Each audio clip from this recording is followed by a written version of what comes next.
जी, उसने खुद बताया। और तुमने क्या किया ये सब सुनकर?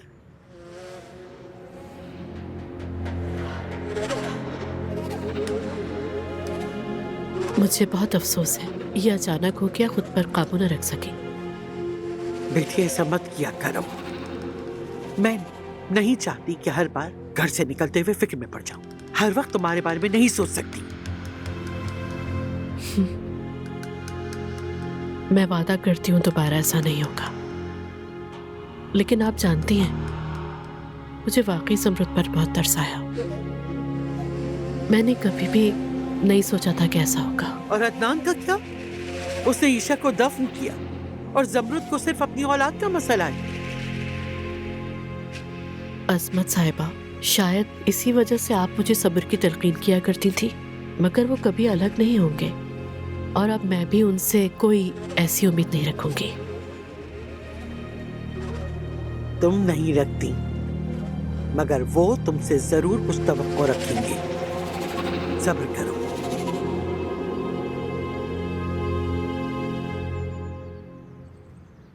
ओह, क्या ये हुरिया साहिबा के दिए हुए तोहफे नहीं है? जहन्नुम में जाइए तोहफे, मैं इन्हें वापस कर रही हूँ और जो कुछ हमने खरीदा है वो उसे सदका समझ कर रख लें, क्योंकि मैं ये शादी खत्म कर रही हूँ।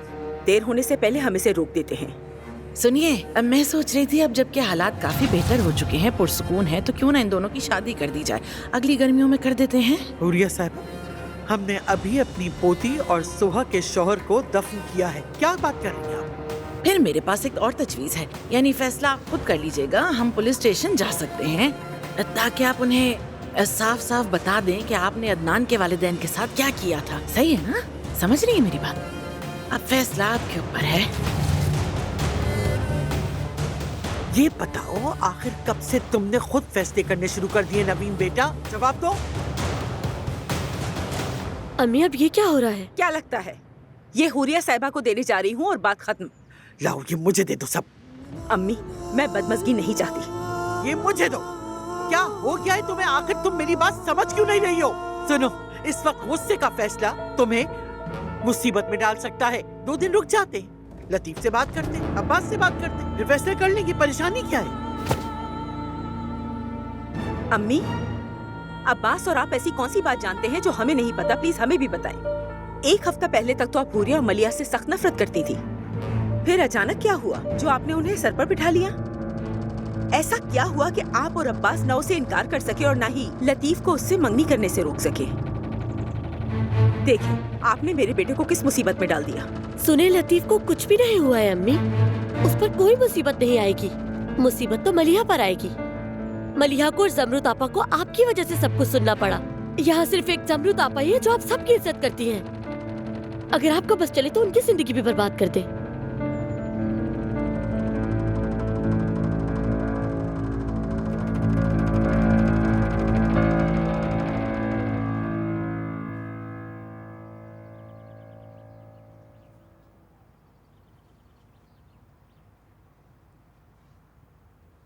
तुम डरती थी कि तुम्हारी बेटियां भी वही सब ना झेलें जो तुमने झेला था, है ना हुरिया? कि उन्हें भी अपने बाबा जैसे किसी गरीब और नाकाम आदमी से शादी न करनी पड़े।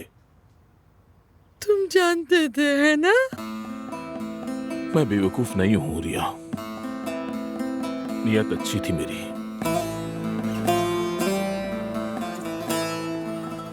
अगर मुझे कभी नुकसान हुआ तो अच्छी नियत की वजह से ही हुआ। खबरदार, जो तुमने ये कहा कि तुमने मुझसे हमदर्दी में शादी की थी, झूठ है ये।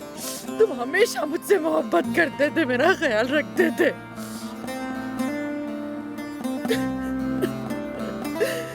मैं अपने खानदान की सबसे खूबसूरत लड़की थी। सब देखते थे मुझे। लोग इस उम्मीद में घूमते थे कि शायद मुझे देख लेंगे। दर्जनों मर्द में हुस्न से मुतासिर होकर शादी के ख्वाहिशमंद रहते थे। गांव की खूबसूरत लड़की हुरिया, एक ऐसा गांव जो मिट्टी और कीचड़ में डूबा हुआ था, जहां भूख से लोगों के मुंह से बदबू आती थी। कूड़े के ढेर के पास आबाद एक बस्ती,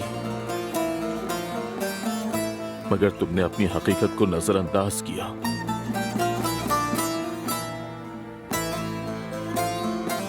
और खुद को सबसे अमीर आदमी के हवाले कर दिया।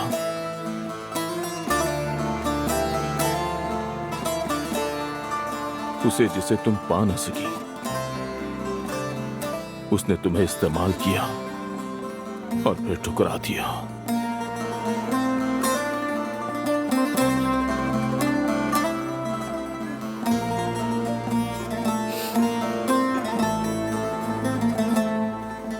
मगर मैंने तुम पर तरस नहीं खाया था हुरिया। कसम खाता हूं मैंने तुम पर तरस नहीं खाया। मैंने तुमसे मोहब्बत की थी। मुझे उस मासूम बच्ची पर तरस आया था, उस बच्ची पर जो तुम्हारे पेट में थी। मुझे जमरुद पर तरस आया था। काश ऐसा ना करते तुम, कभी जमरुद पर तरस ना खाते और मुझसे शादी ना करते। काश मैं किसी खाई से कूद जाती, खुद को इन सबसे बचा लेती मैं खुद को।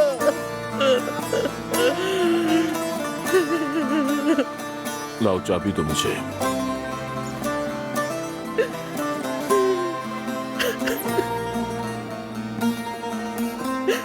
सुनो, मैं उस लड़की को नहीं देखना चाहती। उससे कहो अपने कमरे में खुद को बंद कर ले, ठीक है? लो।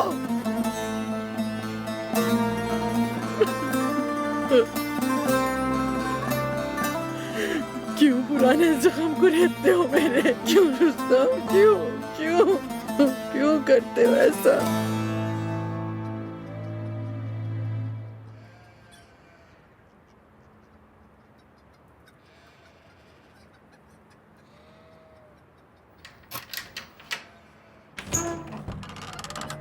बाबा, बेटी, बाबा जान, उठो बेटी, उठो। आओ मेरी जान। बाबा, बाबा। ठीक है मेरी बेटी, आ जाओ चलो। तुम्हारी अम्मी तुम्हें नहीं देखना चाहती, अपने कमरे में जाओ। बाबा जो कुछ भी हुआ गलती से हुआ, मैं शर्मिंदा हूँ। कोई बात नहीं बेटी, चलो अपने कमरे में चली जाओ। आओ मेरी प्यारी बेटी, हाँ हाँ मेरी बच्ची, मेरी प्यारी बच्ची। हाँ।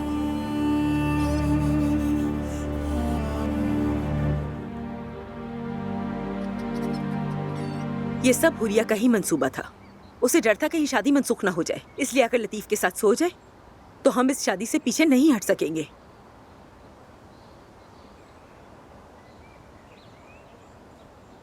जमरुद, सुबह के लिए मुझे बहुत अफसोस है। यानी जो कहा था वो तुम्हारे लिए नहीं था, गुस्सा आ गया बस मुझे मलिया की नासमझी पर। तुम बुरा मत मानना।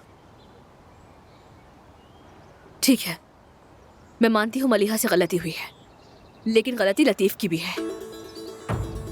जो सलीका हम मलिहा को ना सिखा सके, वो आप अपने बेटे लतीफ को भी ना सिखा सकी। जो हम मलिहा को ना समझा सके, वही बात आप लतीफ को भी ना समझा सकी। दोनों बराबर के कसूरवार हैं।